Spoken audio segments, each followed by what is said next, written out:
Aloha mai, kako he na hoa mo o lelo Hawaiʻi. My name is Craig Howes, and I'm affiliated with Hawaiian History Month. I'll spend just a second or two to tell you that this is a week as part of September, which is Hawaiian History Month. It starts with the birthday of Queen Liliuokalani on September 2nd, with events at the Palace and at St. Andrew's Cathedral and at Kawaihao Church. It then, the following week, moved into discussions of education, sponsored largely by Kamehameha Schools. The following week was Papa Ola Lokahi, dealing primarily with the history of Hawaiian health. And this week, we've been very excited to be able to be associated with Halo Hanakeaka and the Polokalamu Hanakeaka at University of Hawaii at Manoa, celebrating the production of Kaisara, written, directed, and today acted in by Yasona Ellenwood. I just wanted to mention those activities and also mention that next week there will be a session the last week at the Judiciary History Center, which is going to be a showing of the documentary of Onipa'a, the documentary that was filmed on the 100th anniversary of the overthrow of the Kingdom of Hawaii. There's going to be an event in which the filmmakers, Meliana Meyer, and a number of the other people are going to be there and talking about the whole experience of capturing that. There's an immense archive of that day. I'm actually a panelist today, so I'm going to pass everything over to the director, the writer, the actor, and our moderator today, Isana Ellenwood. Aloha mai kako. Yeah, I'm Yasona, and yes, I am the writer and director. Kaisara is my MFA thesis. I am a MFA candidate in the Hawaiian Theater program here at UH Manoa, and I asked some folks to be on the panel with me today who, particularly those who contributed to the educational guide for the play, helping to give the various historical contexts, all the layering of the play, because this is drawing from the a translation of William Shakespeare's play, Julius Caesar. Several scenes of that play were translated and published in Kunupipuku'oko'a in the Hawaiian language in 1896 by James N.K. Keola. So that translation is done.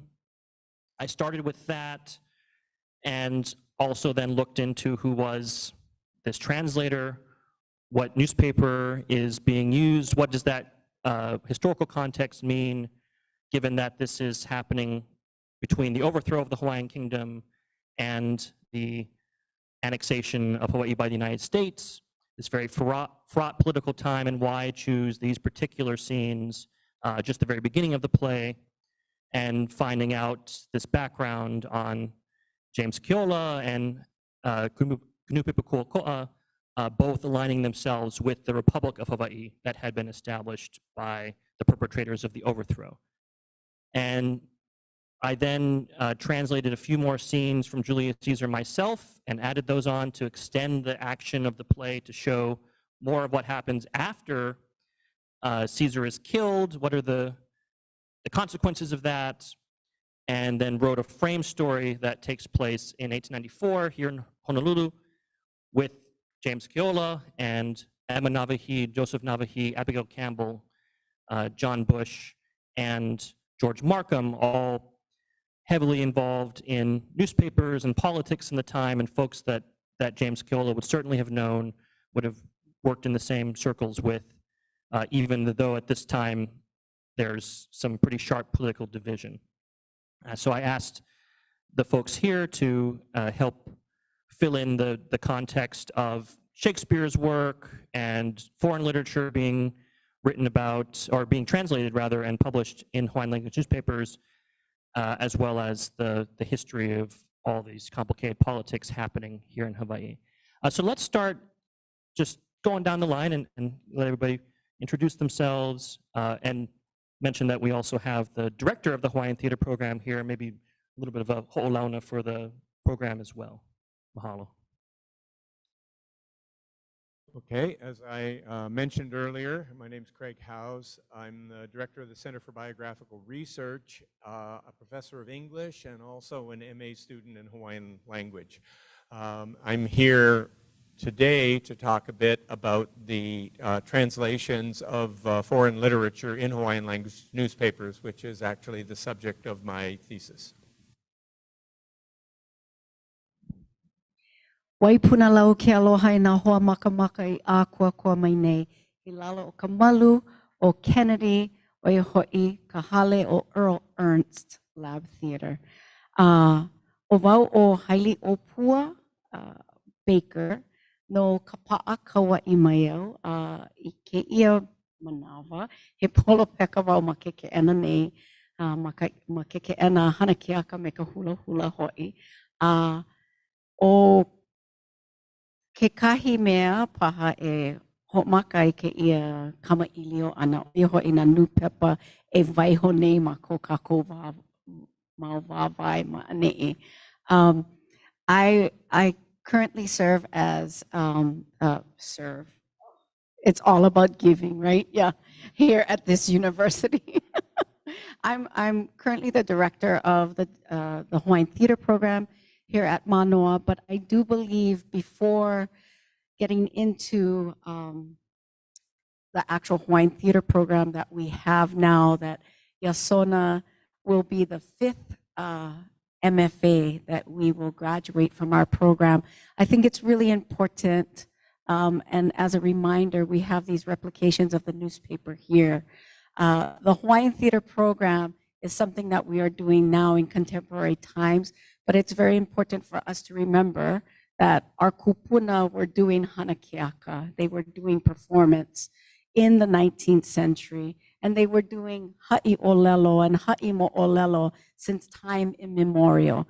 So our program really stands on the foundation of all of that work, and these newspapers here reminds me of the time that I was very fortunate to spend in the newspaper archives to research the various performances that took place. And so from the 1840s right into the 1920s, there was nearly 250 productions, hana keaka productions, that were conceived of, haku, right, composed and directed and produced by Kanaka Maoli. And so those efforts, individuals that came through in that research, people like Charles E. King, Henry Moses Kaniho, and Kaonohi Okala, who many people know him as Papa Bray, yeah, who was also a healer, was also a creative and a composer, and did a number of different creative hana keaka projects during his time. And so this history, this practice, it's something that we come from. And I often wondered why I was directed to this kind of work, why I was guided or koho'ia to this kind of work. And it's because it is in my genealogy. The more that I look into the practices, the more names that start to surface in the newspapers, and the more stories I start to hear from my mom and my aunties and my uncles, not knowing that they too were performers. So anyway, I want to recognize that history. And then briefly, our Hawaiian Theater Program here came from many years, about 2 decades of kahalo hana keaka and the works that we were doing as haumana here at the program. And actually our first production was right here on this very stage that Ku'aloha was a part of as well. And that was Kalui Ko'olau Ke Ka Ea Ea o Nā Pali Kalalau. And that is a story that both of us grew up with on the island of Kauai. And we wrote and created that particular production in 1995 to honor Ko'olau and his legacy and what he stood for. So all of our hanakeaka that we are doing now today in contemporary times is very much connected and grounded to in this history and this practice and the work that we were able to do as students and envision into a program. In 2012, I was hired in this department and left my post in Kawaihuelani Center for Hawaiian Language to come over here and build the Hawaiian theater program. In 2014, we had the MFA approved, so the Masters of Fine Arts in Hawaiian Theater, approved by the Graduate Council, and entered our first student that fall. In 3 years later, 2017, we graduated our first MFA in Hawaiian Theater, and that was Kauikaina. Her production was Nakaua Hi'iaka, which told the story and the kind of coming of age journey of Hi'iaka and her relationship with her sister and coming into her own. Kau'i was also Laie Kawai, and that was our inaugural production here on Kennedy Main Stage. She played Laie Kawai for that. And then in 2019, that was our second production, which was Au'aia Holding On, that both Yasona and Craig were a part of. That particular production, which was meant to tour our Pai Aina. COVID put a stop to that, but not before we were able to be invited to New York for the Reflections of Native Voices Native Theater Festival, where we played in 3 separate houses there. And mahalo ke akua, we all came back healthy and didn't bring COVID back to Hawaii. That's a whole nother thing. We were there in January of 2020, and so we feel very blessed that we all got back safe and didn't contract anything. In 2022, we graduated 2 MFAs. I'm giving a long history, sorry, which was Akea Kahikina with his thesis production, Ho'oilina, and Ka'ipulau Makani o Lono, Kamawai Huna Aino Kalani, with his production, Heleo Aloha. Last year, we graduated our 4th student, Hi'ilani Okimura. She focused on performance, and so there wasn't a production. Instead, she just performed in about a dozen different plays in her 3-year tenure in the program. And now we have 2 more this year, Yasona's Kaisara, and in the spring, we will have Glitter in the Pa'akai from Joshua Baba Kamwani Ala Tavares. So this is the 2nd season in which we have 2 hanakeaka, and that speaks to the growth of the program. It speaks to the interest, and it also speaks to the potentiality of this program. Mahalo. Aloha mai kākou. My name is Amy Malie Mulligan. I'm a PhD candidate over in the history department. Yasona asked me to write a couple of the bios, so my focus for my dissertation is actually kinship and marriage in 19th century Hawaii. So it's like a really interesting project for me to help work on. So, thank you, Yasona. Wow. And yeah, that's just a little bit about me. Aloha, o Sarah Ku'aiwa Ko'uinoa, no Pu'uloa Maiau, a Kino Hone Vau I Waimalu'uka. Aloha everyone, my name is Sarah Ku'aiwa. I'm the curator for Hawaiian Pacific Cultural Resources at Bishop Museum, and I'm a graduate of the history program here at UH Manoa. Noelani Arista was my advisor. I also helped, like Amy, in producing some of the bios for Kaisara. And I think for some background to Amy and I were really fortunate to see the development of the script as Yasona was doing over the past couple of years. And so I'm really looking forward to sharing some of our thought processes and talking with Yasona and also speaking with you folks about the development. Aloha. Hi there, my name is Derek Higginbotham. I'm in the Department of English. I'm an associate professor there as well as the director of the graduate program. And my specialization is Shakespeare. So that is my role here, is to talk a little bit about Shakespeare. Great, mahalo. We can actually, why don't we start with Derek and we'll work our way back down, because I got questions for each of you.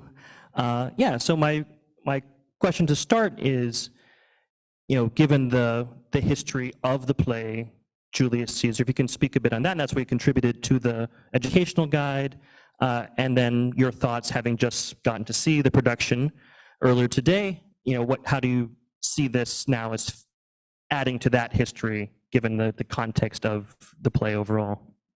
Thanks, Yasona. I mean, it's a wonderful production. I mean, it is smart, it is moving, it is dynamic. I continue to think about it, and I will be thinking about it for days. But, one of the things that I was thinking about, that because you asked me to contribute to the guide a little bit about the historical context, Julius Caesar is a strange play in lots of ways, and you return some of that strangeness to it, which I think is really important. We think it was probably written in 1599, and I'm going to say why that particular year is of some importance in England. But before I do that, I would say the major context for Julius Caesar as a play for Shakespeare is really 30 years, 1570s into the 1590s. And what's happening is that the Elizabethan government is involved in one of its earliest colonial projects. And that project is the establishment of the first plantations in Ireland.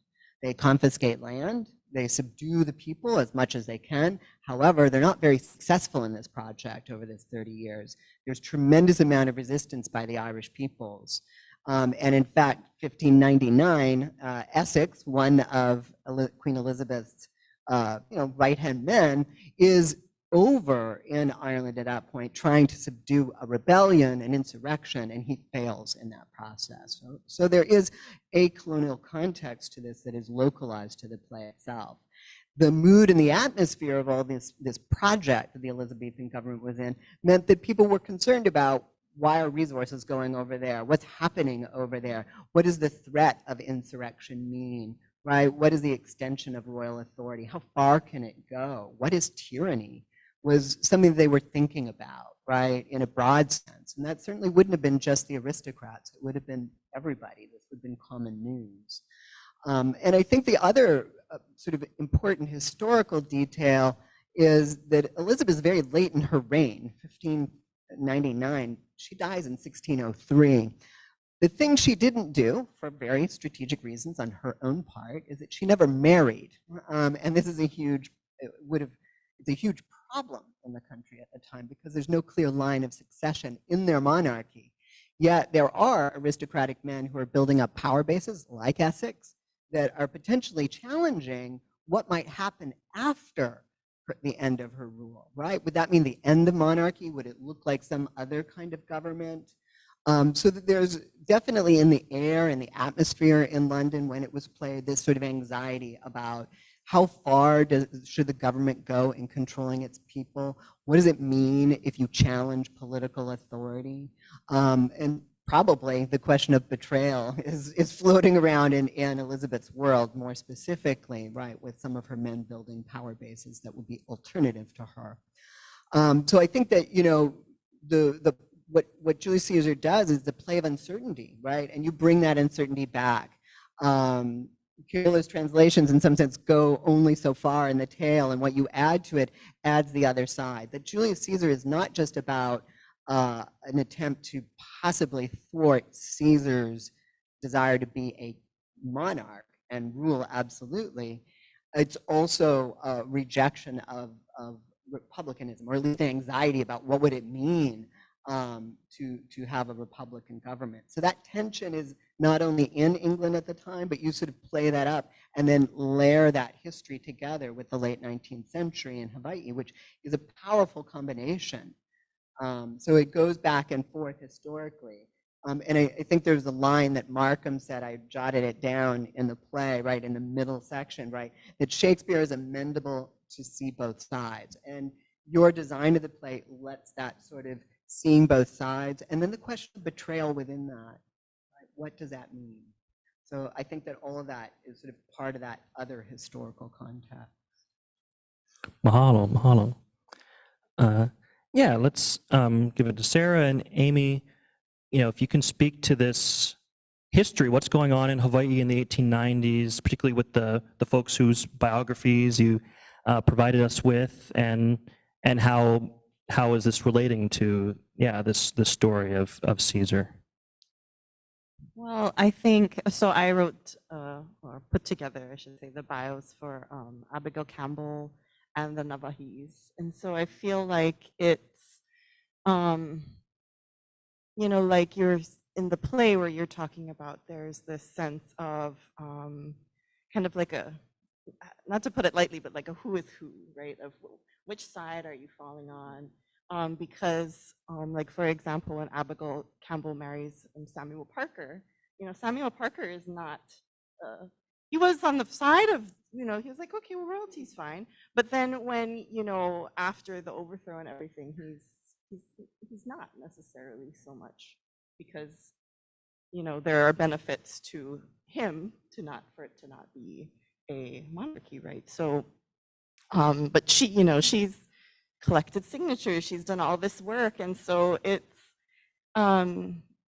showing this in between people, right? Like when we're thinking about when we write history, it's easy to make it like you're one thing or you're another thing, but in reality, the complexity of people and people's lives and people's connections really, you know, I think it really ties it into the play, right? Because you don't, I mean, we see what's going on, but it's not always apparent, right, when you're in the time. And that's something that's, I think, can be hard to do when people are exploring history or writing it or researching it, is, you know, you want to say, oh, well, it's just this one thing, and then be done with it. But in reality, it's not. When you start doing more, right, and you're digging deeper, you're looking in all of these different sources. You're looking in English sources. You're looking in, like, you know, like the new people that are at our feet here, and you know, along with whatever is being written. I mean, the translation of Kaisara, right? Like, there's all of this news circling the same topic. So it's like, rather than it being like this, it's commentary, actually, right, on what's, like you're saying, right, on what's going on. So it's putting together the things, I think, that cannot necessarily be said outright, or won't be published, I should say, outright in the newspaper. I think it's no secret that this period of time was extremely fiery. There was a lot at stake for people on both sides. And I think to follow up with what Amy said too, the characters that Yosona was able to kind of, you know, pull out of the archive and create for viewers on this stage were literally a part of the same social circle. And I think that's incredibly important to stress. You know, we think of people being on two very opposing sides, but oftentimes these people were related. These people were neighbors of each other, grew up together, their families had known each other for generations. And I think what's interesting too is that within the context of the 1880s, during the Kalakaua years, there were many decisions made during that period of time that ultimately made people switch sides after the overthrow too. And so people are really looking hard at the political situation, at the economic situation in particular, and trying to figure out what is the best decision that can be made possibly in this time period for generations in the future. And I think that incredibly indecisive decision ultimately drives people apart, and also at times oddly together. I think what Yosona has really been able to do, which I think is really important, is show that dynamism, but also show that the humanity side of these characters is incredibly important to consider too. I think, especially for us now, 130 years later, we like to look at this period and really suss out, okay, you know, these are the bad people, and I'm going to circle them and group them here. But then oftentimes, Amy and I are both genealogists, we go through the past and we realize, like, well, we can't really do that, because then we also have to consider, you know, what came after those decisions made by these kupuna. Oftentimes, these kupuna who were on either side of the situation are on different branches of our own families.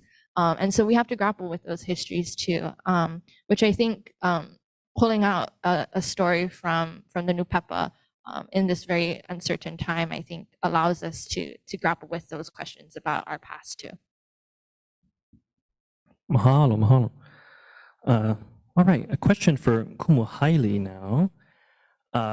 With both Kaisara and then last year I took some scenes from Twelfth Night and did those in Aloha Hawaiʻi.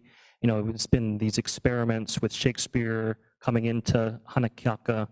And so I wondered about your mana'o, you know, as you consider overall Hanakiaka and how, as you say, the program is growing and kind of thinking of the future, you know, what do you think, what do you see for Shakespeare and Hanakiaka, other developments that might come down the line? Yeah, where do you think things might go? Where would you like for them to go to?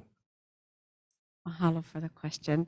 I think that it's quite exciting for us to venture out into different types of storytelling, different genres, and for us to be able to have Olelo Hawaiʻi, and not, I think this is going to be said for stage, but I also feel very strongly about film and other types of digital media. It's important for us to use our language and to create in our language so that we can run across the board, right? Whether it's a comedy or a drama, magical realism, right? Maybe science fiction, right? And do all of these genres of storytelling on the stage, in television, in cinema. This particular story, I think, was great to start with because we are kind of leaning on what was left for us in the repository of newspapers. So taking that as an inspiration and honoring the works of individuals like James Nahulu Ka'oao Kalani Keola, and using that as something to emulate when we're trying to translate Shakespeare. I hope that in the future we have more. I hope that we expand our horizons. And the big thing to remember is that with each and every student that comes through the program, there's a potential for 1 to 2 productions. And so if we can continue to grow at a steady pace, we can continue to expand the genres and the offerings. And these productions, it's not just for the individuals involved, right? It's for the next generation to come. On Thursday, this house was full of high schoolers from Kamehameha, Kapalama, and Kekula Kaiopuni o Anuenue. And each of them was excited about what they saw. And we held a post-show conversation with them. And the questions that came through only further validates that they are interested in more of this happening. So the 12th night, that was a lot of fun. That was very challenging. This one, I think we were able to kind of create a world, right? Framing the story within a story. And that was also a nice convention for us to examine history and bring in these different kupuna and their stories and the complexity of those stories and those loyalties, right? Much like during Caesar's time. So yeah, it's just very all exciting for me. I'm very hopeful about the future. And so mahalo Yasona for, you know, taking a stab at it. Right. Literally. Mahalo, mahalo. Mahalo. And for Craig, if you could speak a bit about, yeah, this context that you've been spending a lot of time looking at of all this foreign literature being translated and published, and how Shakespeare fits into all of that. I have audio-visual aids. Ooh. Okay. I'm going to come at this a little differently and go at it in some ways in the notion of the business of what it meant to put out a newspaper. Bush, right, in the play might have been the most thoroughly bilingual and media-savvy person in the 19th century in Hawaii. He was apprenticed to the government printing office when he was 14 or 15 years old, so he was typesetting in English and Hawaiian basically his entire life. He was, in addition to being a governor and an ambassador and everything else, he was a constant newspaper man, and he established Kaleo Kalahui, which was a daily, which is mind-boggling.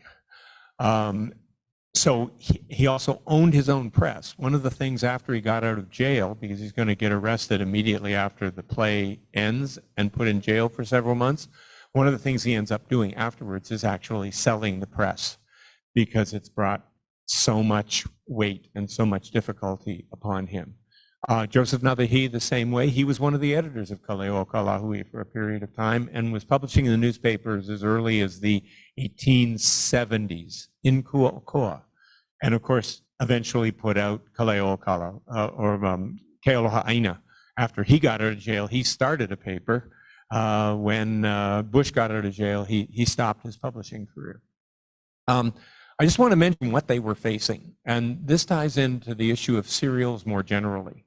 Because as many people have pointed out, Hawaiian language did not prove to be a book culture, it proved to be a newspaper culture, a periodical culture, for all sorts of reasons, which actually comes closer to the way the 19th century was for most readers. Most readers were not reading books no matter where you were, they were reading periodicals. Now, serials create a problem because you've got to do two things. If you're putting out a newspaper, or you're putting out a magazine, you have to simultaneously establish a brand so that people are familiar with it and want to read it every single week. But at the same time, you can't just publish the same issue every week. So it's got to be simultaneously familiar, branded, you know what you're going to get, but at the same time, new every week with new paper, which is why they're called newspapers, all right? Of course, what I'm going at here is the challenge of putting one of these out. Most of the papers in Hawaii in the 19th century were single sheet papers. They were 4 pages. So you would have a single sheet of paper like this, right? It would be bigger for the most part. But what you would end up doing is folding it into, Derek will recognize this as folio form from first folio. There is a Shakespeare connection. You fold it once, which means that's page 1, that's page 2, that's page 3, and then that's page 4. Now, you're coming out every week, right? You're wanting to publish news, and much of your foreign news is coming in on ships and whatever, and you're literally grabbing the papers off the ship and doing new content, right? So the question is, how do you do this, or how do you plan this? Well, one of the things they did for regular, rather than just the news, was they started publishing narratives. They started publishing stories. Some were in Hawaiian. That was one of the great things, and it's been one of the most important things of the archives for people like Ku'ualoha and for Kumuhaili and so on and so forth. But the bulk of it, between a quarter to a third of the entire newspaper content every week, was translations of foreign texts. A lot of them were biographies, histories. When the missionaries were primarily controlling the papers, they were translating histories of England, histories of the United States, histories of Russia, French Revolutionary War. These things would run every single week. There would be installments of them, and they would run for as long as a year. So every week when you picked up your paper, what you knew was that there would be another installment. And some of them, Kaleo Kalahui ran installments of the Three Musketeers in 1890. There were 168 installments. Okay, many of these things ran for a year or 2 years. Those of you who are familiar with Kamakaau's history, it's very much in the same pattern. That thing ran for what, 3, 4 years every week? Now, if you're putting out newspapers and that's your business, the question becomes, how do you manage this? Well, with the translations, what that means is you know every week that you've got a constant amount of material if you get the translations done. It also means in terms of typesetting that you can actually set some of the pages because that content isn't going to change. So if you look at the 4-page Hawaiian language newspapers, what you will find is the mo'olelo will almost always be on page 1 and on page 4, where you will also have religious news or various other things. Why? Because they can print this earlier in the week. Right? So they print this portion and they can print way out ahead. Then all the news, the editorials, and everything else goes in on the inside. All right? So it's actually managed that way. Now, the disaster that can come up is if the person doesn't deliver the translation. Now, to give you an idea of how extensive this is, and I'll just quickly show you. An 8-pager, which comes later on, what you start finding is whereas the translations were always on 1 and 4 here, the translations here, which would fill 3 of 8 pages, so it's more than a third every single week, would come on page 2, page 3. Okay, so that's a different page because there's 2 folds here, but also page 7. So you're also back to being able to print that material up. Now, to give you an idea how extensive this is, all right, I'm doing a database, and I've gone through all of the Hawaiian language newspapers and recorded the individual installments with links for this. As of today, yeah, all right, as of today, there are 15,890 entries. That runs from 1833 to 1900, all right? Now, Ku'okoa, during the over that period of time, which was one of the big ones, it ran for it ended up doing about 7,000 of those because it made up 3 pages of every 8-page installment for quite a period of time. Now, to give you an idea of the words involved in this, an average page in these translations in Ku'okoa would be 5,000 words. Every week, they're publishing 45,000 words, which is about 120 double-spaced pages every week in those papers, right? 45,000 of those words are these translations. So you can imagine if somebody doesn't do their translation, you're in huge trouble, all right? And you will actually have early on, people will be saying, we don't have the installment this week. The translator went to Maui. If anybody can see him, will you please tell him to get this in? Now, by the time we get to Ku'okoa in 1900, what you've got are these translations are absolutely constant, all right? But they're also constant in the sense of that's where the books come in because they pick the biggest books possible that people are going to be interested in, and that's a weekly installment, so people are following the stories. Now, I mentioned in that little essay that I wrote, the range of material is absolutely incredible. But the main thing is you want a big book so that you can actually run it for 30 or 40 installments. And the editors are often the people doing this because they're the ones they can depend on. Puakea Novomeyer at one point estimated that Joseph Poipoi was possibly writing 3/4 of every week's contents, possibly doing 2 translations simultaneously. So when you look at these papers, what you need to realize is that a couple of things. One is that Hawaiians who were reading these Hawaiian language newspapers were really familiar with a range of genres, and over half of the content was international news. During the 1900s, for example, in 1900 and 1910, they are running a 38 installment account written by S. Nava'a, where he is describing what's going on in the Sino-Russian War. All right, you're getting these huge narrations. The other thing, what kind of text were these? Well, when you get to the 1910s, it's settled down into primarily romance novels and historical novels, most of them by the great and famous writers, Mrs. Georgie Sheldon and Sylvanus Cobb. Between the two of them, about, I think I've counted now, 24 of their full novels have been translated because you get in a pattern, right? You have to produce these things. So the minute you finish one of Mrs. Georgie's novels, you translate the next one.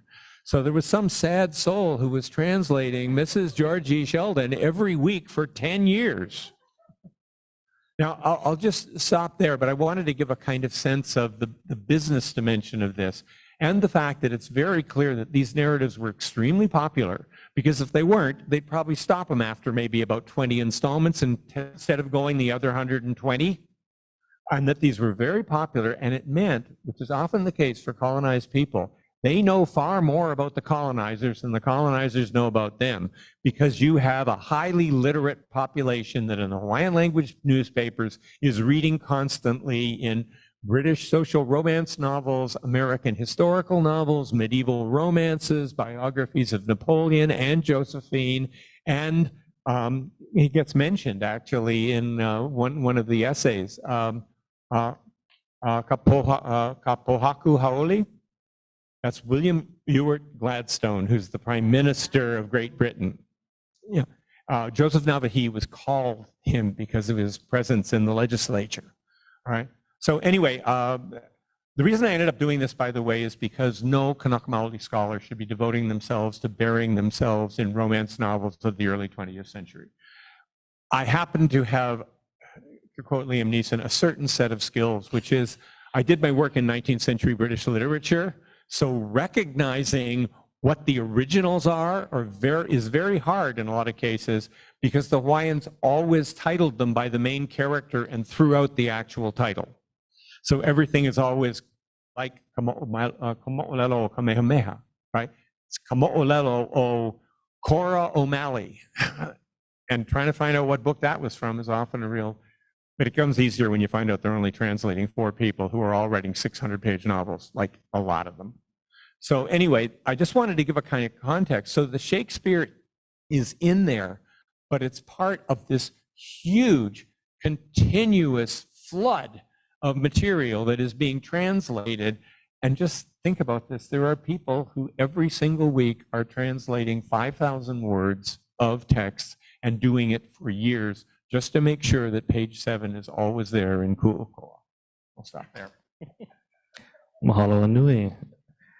I have a question that I wanted to, I'll actually open this up to everybody and see if we all have different opinions or what you give with this. But I'm curious just on everyone's thoughts on what's another Shakespeare play that might lend itself to being adapted to Hawaii. We can start with Derek. Okay, I'll do this. Okay. You know, it's hard with prescriptive questions, right? I don't want to tell anybody to do anything. But if I were to dream and imagine what might be fun and interesting to do with a collaborative of creatives, I was thinking about, you know, at the very end of Queen Liliuokalani's memoir, she does use measure for measure as a particular, she refers to measure for measure in framing a critique of the American press and the overthrow. And I think it would be really interesting to think about that play in that context. So there may be a way to translate a measure for measure and think about, because it is a play, a comedy, it's a very weird comedy, it's not a fun comedy, it's a strange one, but about a woman who wants to resist the tyrannical overreach of a government official. Right, that's the gist of the story. And so I think I can understand completely why Queen Liliuokalani was thinking about that at that particular moment for that particular audience. It's very rhetorically deft. But it might be interesting to think about what would that adaptation look like. And it wouldn't have to be restricted to the late 19th century. You could have your version of that that may be set in another context, thinking about contemporary context and thinking about a post-Me Too movement. You could really do an interesting adaptation locally in those terms. So I think that would be, rather than think about the traditional Tempest or something like that, I think measure for measure might be really interesting to excavate. Oh. And for Sarah and Amy, maybe I'll open it up. You know, Shakespeare or kind of generally as historians, you know, what do you think would be some interesting history to put on stage? Some kind of story you've encountered or that you've worked with that you think could be a nice thing to bring into performance in this way? I personally have a fond affection for O'olalo written by Hawaiians when they go abroad. And I think there's one particular Mo'olalo Queen Emma went to England in the 1860s, and she brought with her two ali'i, Ho'opili and Kiliwehi. And Ho'opili actually published his own recollection as a serial, a very long serial with lots of oli and mele, lots of poetry. But his version of the travel was a little different than his wife's, as well as Queen Emma's. And so I think if we could piece those things together to show how Hawaiians are understanding England and France on a particular mission for to gain support for Emma's work around the church here in Hawaii, I think that could be really interesting too, because 1816's Victorian England has a certain flavor too. And I think we get excited to hear about the different reasons why our ali'i were abroad. And so I think that would be my answer, Amy. That'd be super interesting.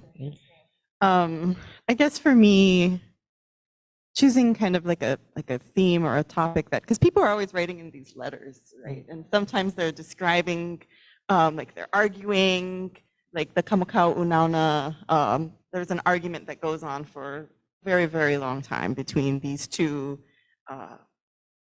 very knowledgeable men. And so sometimes they're describing these things that I have to reread it a couple times. Like, is this what I think is going on here? And then I have other people read it and they're like, yes, this is what's going on here. And I'm like, okay. So they get a little petty sometimes in their arguments. And so it's, so there's different levels of arguing, or different levels of discourse, I should say. And I think something like, the heart of the matter is very serious, but then the pettiness, there's the serious conversations, and then there's the petty accusations, and then it's so human, that it'd be really interesting to see those kinds of stories brought into a performance, I think. Yeah. Wow. So I have been working with a group of language activists and playwrights. And we have been working for a little over a year on this play on Shakespeare project. And at the end of the project, which we are aiming for 2026, we will have 5 Shakespeare plays translated into 5 native languages. And this is all under the umbrella of Perseverance Theater in Alaska. Shout out to Leslie Ishii, who's the current artistic director. So we have someone who's Tinglet and writing in his language. Also, we have a Dene person. And there's 2 others and myself. And it's funny, Measure for Measure was one of our conversations. Romeo and Juliet was a conversation. So the whole thing, the whole project has been us bringing plays and scenes to our Zoom meetings and kind of reading through and unpacking and talking about, how we might frame these plays. So this has been happening, like coincide or parallel with Yasona's project, and it's been really interesting. And all in all, each kind of native playwright in this hui, we've been talking about some kind of adaptation that would bring us all into the room together, right? And so The Tempest was one of them. I mean, we've just been throwing a whole number of plays out and sampling scenes. And I'm actually overdue to give my final my final answer, because it's been really challenging thinking about how we might frame them historically in our different spaces. Yeah, so that's been really exciting to be a part of that and be a part of this at the same time, which has just expanded my understanding and the possibilities that might be there. So yeah, we have not settled. There has been adaptations in indigenous languages in Canada as well as in Alaska and north, kind of the East Coast. So they've done the M play, they've done Henry, they've done Hamlet, you know, Cymbeline. There's been a few, so we don't want to repeat those, right? We want to like find one that we can all get really excited about and put together, but we're kind of in different places at the moment. So yeah, something will be coming in 2026. Yeah.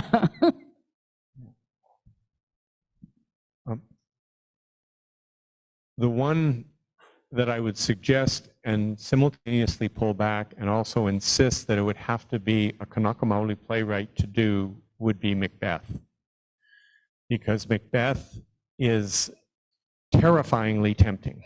You have an exceptionally powerful woman.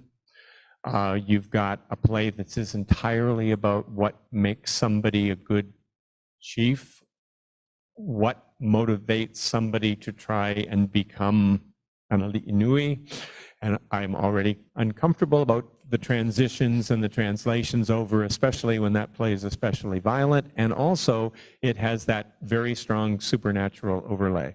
So what I'm saying is it's intriguing, it's tempting, the imagination runs wild as to what you could do with it, especially because for Shakespeare, it's set in an earlier, almost prehistoric period, and it's in Scotland, which was one of the major fascinations of Hawaiian readers of newspapers because they were translating huge narratives from Scotland, including Scottish chiefs, Ivanhoe. There's just a colossal interest in Scotland because of a lot of the political situation in history. It's a place that had a very tight situation of clans and chiefs and communities that was continually dealing with an oppressive British outside force. I would put Macbeth out there, but with both trepidation and confession that it's always sort of gnawing there as what would happen if somebody who was in a position to do it thought about that. It was done by the king in Alaska. And the only English that was on stage was the witches' dialogue. Yeah. And so there was some criticism from people in the audiences, but I mean, what a sharp decision. Yeah, it was, yeah. Yeah, and as well as the adaptation in Australia into the Noongar language, a show that was then called Hecate, done by Kylie and Clint Bracknell. I know that some, at least one person who was involved with that production will be coming this summer with the Festival of Pacific Arts and Culture to share some Shakespeare in their language, which is very exciting. We've just got a few minutes left because we do have to wrap up and get ready for tonight's performance. But I want to open it up to maybe a question or two from either the folks who are here with us today in the theater or anyone who's watching out there, thanks to the streaming set up by OEV TV. Yeah, what have we got in terms of a question? We'll jump right here. You already talked about the ambiguity in the Shakespeare play that I think that you also have in yours. And you talked about it in terms of like who's the good guy, who's the bad guy, Charles Powell. But I wanted you to talk a little bit about the way he thinks about posterity. Because like my favorite thing about Caesar is that all of these characters like are very self-conscious of themselves as actors in history, right? They're especially Cassius, but kind of everybody. They're like, look, we know who decides what happens. We decide what happens. We make history together, and we can make it deliberately. And what's funny about the play is that like they do make history, but they don't make it the way they need to, and they don't anticipate what will be the like ultimate meanings of their actions. And there's even a bit like right after they kill Caesar where they literally say like, wow, people are going to write plays about this, isn't that crazy? And one of them says, yeah, they're always going to remember us as the liberator. And the first part is true, and the second part not so much. And I really like how like it was analogous to this outer layer where similarly there's these people who, like you were saying, could not possibly be more literate and more historically aware, reading international news all the time, couldn't possibly have more data, and yet are just as like caught as the Shakespearean characters are in history being having to fix it. And did you? So I guess my question is just how do you feel like that ambiguous relationship to what we're doing is actually going to mean applied to the 1890s story? Like, how do you think those people are caught, like, catches in this? Oh, did you get? Okay, mahalo. Yeah, well, yeah, mahalo for the question, because what I discovered while putting together the script and working through these layers, and yeah, there's this whole back and forth with the story of Julius Caesar, of especially Brutus, right? What's the right thing to do, and changing his mind back and forth, and then in 1894, it's this question of what's the right thing to do to try to bring the kingdom, try to undo the overthrow, etc. What really struck me is that then I realized, oh, these are both stories that are touching on these questions of very politically divided periods in history, and these questions of political violence coming up, and how to deal with that, and how to, if one side is bringing this violence, then how should the other side respond, and how to bring people together, but also you want to get your side, you want to get your way politically, and it resonated with what we're all talking about now in the 2020s as well, right? And so ultimately I felt like, oh, this is a chance to see that these are not new questions, and that these periods have happened before. But so on the one hand, there's not really answers per se. I mean, we can learn what we can from history. But on the other hand, history continued. These societies continue. People find a way to live their lives and keep going. So yeah, that's one of the big things that I wanted to share with the audience, and hopefully people are thinking about as they're heading home after the play, and something I'm thinking about a lot, particularly as well. Yeah. Did we have any questions pop up from? Yeah, maybe we can get one of those to close things out today. So I guess the last question. Someone asked, did newspapers ever run into copyright issues with all this reprinting of material?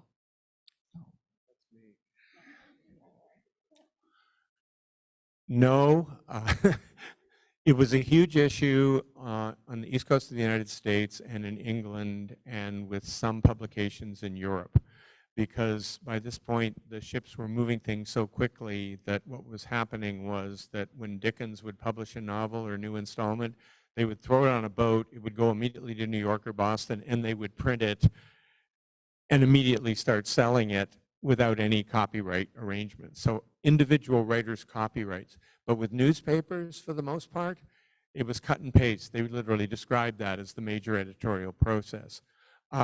I suspect, even though it made up a colossal portion of the Hawaiian language newspapers, that not only did they not ask permission to translate them, but that I would guess virtually none of the writers ever knew they had been translated into Hawaiian. I should point out that that's not just an issue here, it's an issue with all regional publications.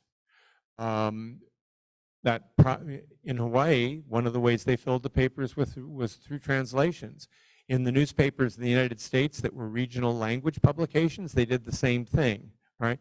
But all the other papers, the straight English language papers, were cutting and pasting and taking things. That's why they eventually set up the news services, so that they would supply material that could just be taken immediately and put it right in.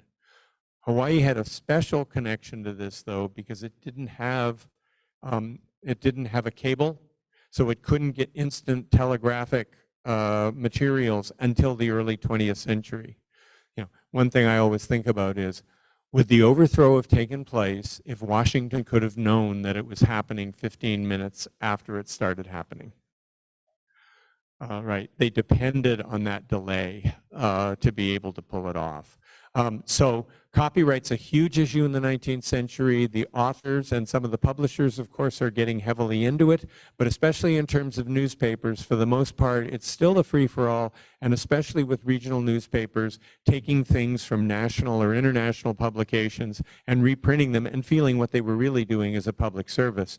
And when you add the translation on top of that, because in addition to all these novels that I'm talking about or whatever, another couple of pages are often foreign news that's just translated independently out of whatever newspaper arrives on whatever ship.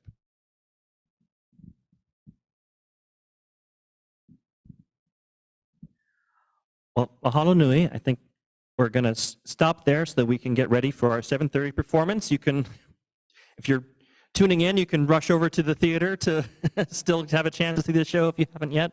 Mahalo nui to all the panelists for joining me today, and mahalo to the folks who came in person, for all of you tuning in to OEV TV and Hawaiian History Month for setting this all up. Yeah, mahalo. Aloha.